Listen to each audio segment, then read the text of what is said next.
Some of us only just hear about extreme disasters in the news. We are looking at imminent landfall of this storm.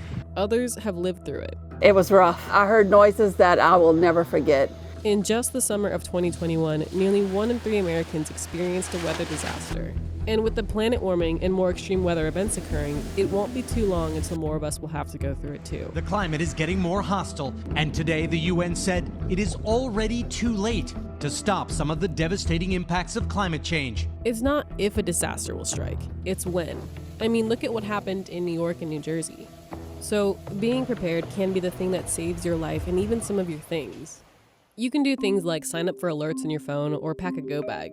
There are accessible resources like ready.gov that will have a more in-depth checklist of things you can do to prepare. But checking off items is the easy part. It's the leaving your home and possibly losing what you left behind that takes an emotional toll no one is ever really prepared for. As you can see, it's like there's just a lot of stuff, and I don't know, you just kind of leave hoping that it'll all be okay. This is Jenny Waldo. She's had to evacuate from hurricanes Harvey, Katrina, and Ike. The family photos are right here. The kids, friends and stuff, family. It would be sad to lose it, you know? For me, when I think about it, it's not so much just the sentimental stuff that you lose, but it's also just the inconvenience and the stress of all the little things. Like when we were Katrina evacuees, like we were really lucky because my husband's job put us up in like corporate housing. So like it was a furnished apartment, but we didn't have plates and we didn't have pots and pans and we didn't have forks. When we were driving with my kids, you know, there was just that really stark feeling of, you know, the only thing that matters is us, you know, is like your life and your kids' lives and, you know, that kind of stuff. So I have spent my entire life taking care of these animals, and it felt like leaving them, abandoning them would be like the captain leaving a ship as it sank, and that's just not something you do. This is Megan Brown. She's a 6th-generation rancher in Northern California, and she's had to evacuate from several wildfires. There he is! There's my big boy! Oh, it's so hot! It's so hot! Hi, bub. Really just making sure that they're okay was my first priority. Like, my house could have burned down, that would have been fine, but as long as the animals were okay, that's what I was most worried about. And when I watched the fire engulf the ranch, I could see things that I thought was the barn catch on fire, and that's when I absolutely just started losing it. Then the next morning I saw that it was still here, and it was so exciting. I've never been so happy in my life.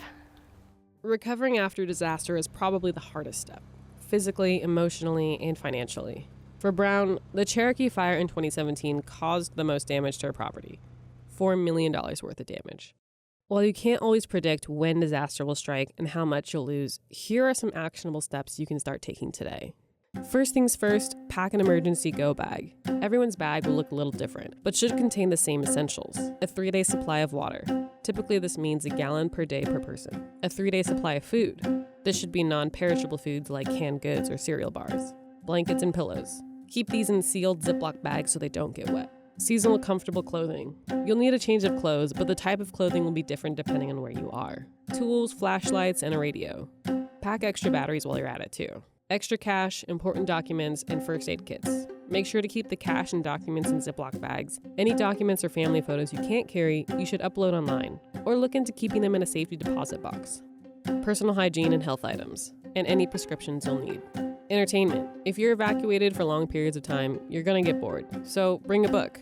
If you have kids, bring some toys too. But of course, a backpack won't be able to fit everything you own. There's always the risk that you will lose some of your possessions. So be sure to check your insurance policy and see exactly what it covers.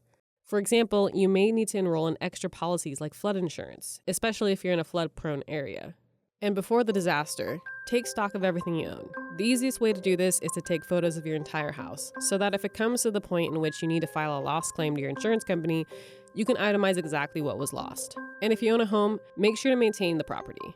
Keep the gutters clean, know how to turn the water and gas off, or when you renovate, consider also making safety improvements like fire-resistant roofing.